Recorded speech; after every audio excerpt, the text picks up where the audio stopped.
Ẹ káàbọ̀ sí Àníkẹ́ Versatile TV, ilé ìròyìn àti ìtàn tó dájú, ibi tí a tún ti máa ń gbádùn àwòrán àti eré, ilé ìròyìn ìdárayá tí kò ní tàn yín jẹ.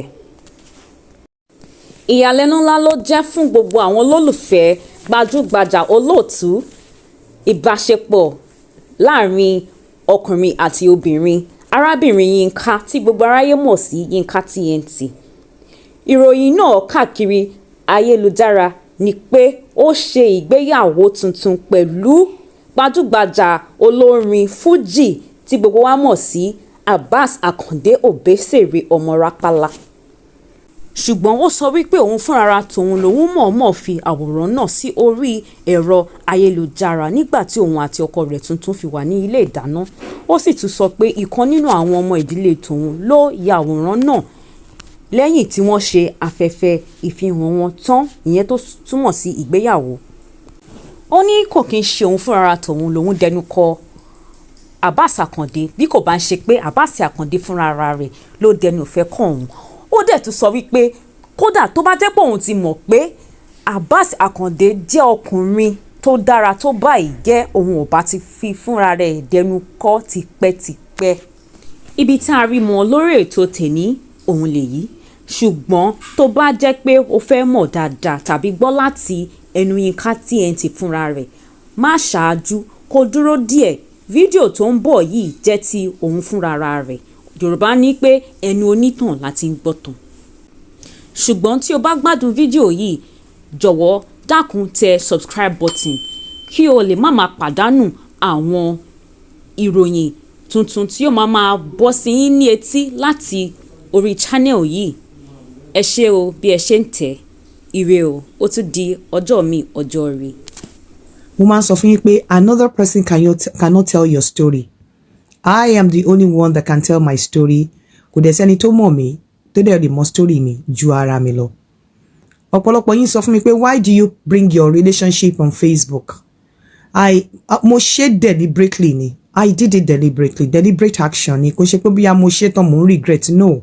And mo bí yàn ṣe máa ń feel. It's better for me to come and tell my story because mi mẹ́ni tó ń wò mí, mi mẹ́ni tó rí mi.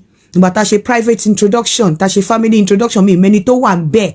Mi mẹ́ni tó ti record mi mẹ́ni tó ti lè sọ̀rọ̀, mi mọ nǹkan tí mo lè ṣe. And one of the reasons tí mo ṣe, ó tún pẹ̀lú nǹkan tí mo ṣe ni I don't want to be celebrated bóyá birthday mo tún wá rí wípé birthday mọ nǹkan táwọn èèyàn lè ṣe.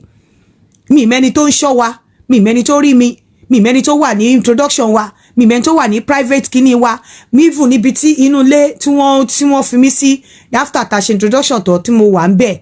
Torí ẹ̀ mo ṣe post ibi tí mo ti ń dáná tó ti wá bá mi ní kitchen because I know ṣebí èèyàn ló yà wá. Èèyàn wà ńbẹ̀, èèyàn ló yà wá now. Nígbà tó dé yà wá tán, ó send ẹ̀ sí mi. Èèyàn ló yà wá nígbà tí mò ń ṣe nǹkan ní kitchen tó wá bá mi. Èèyàn ló yà wá nígbà tó dé yà wá tán, ó wá ní pé òun admire moment yìí, ó send ẹ̀ sí mi. Mo dẹ̀ sọ mo rọra bá post ẹ̀ bí Akande pamọ́ o. Mi ò fẹ́ Akande pamọ́, fẹ́ mi ní ṣùlọ́kà. Mi ò fẹ́ pamọ́. Kì í ṣe pé mo fẹ́ pamọ́ o. So gbogbo ẹ̀yin tẹ́ máa ní ó gbọ́kọ tẹ́ bá ní mo gbọ́kọ, mo dúpẹ́ lọ́wọ́ Ọlọ́run. Ibi orí dání sí là ń gbé. Bọ́lọ̀ ṣe ní ìrìn àjò mi ṣe fẹ́ rí nìyẹn. So ẹ jọ̀ọ́ ẹ̀yin tẹ́ ń wà worried pé mo ní reason tí mo ṣe just like bí àwọn èèyàn ṣe máa ní reason láti post àwọn nǹkan kan tẹ́ máa ní kí ló dé tó fi gbé wá bóyá ẹni tó wá sọ̀rọ̀ ara ẹ̀ pé nǹkan kan ti ṣẹlẹ̀ so that kẹ́lòmíì tó gbọ́. Irú àbúrò mi ní time yẹn ti lọ mi fẹ́ padà ṣe kẹ́lòmíì tó gbọ́ kó tó wá máa fi jẹun kó tó máa fi trend òun ló jẹ́ kí n máa post ẹ̀. Àwọn pictures yẹn ti wà lọ́wọ́ àwọn kankan tó post ẹ̀ sí mi. So nǹkan tó ṣẹlẹ̀ nìyẹn, kì í ṣe pé bóyá èmi náà mi ò wà mature àbí mo kéré àbí mi ò lè keep nǹkan. Pàápàá kò sí nǹkan tó ń ṣe pamọ́pamọ́ ń bẹ̀.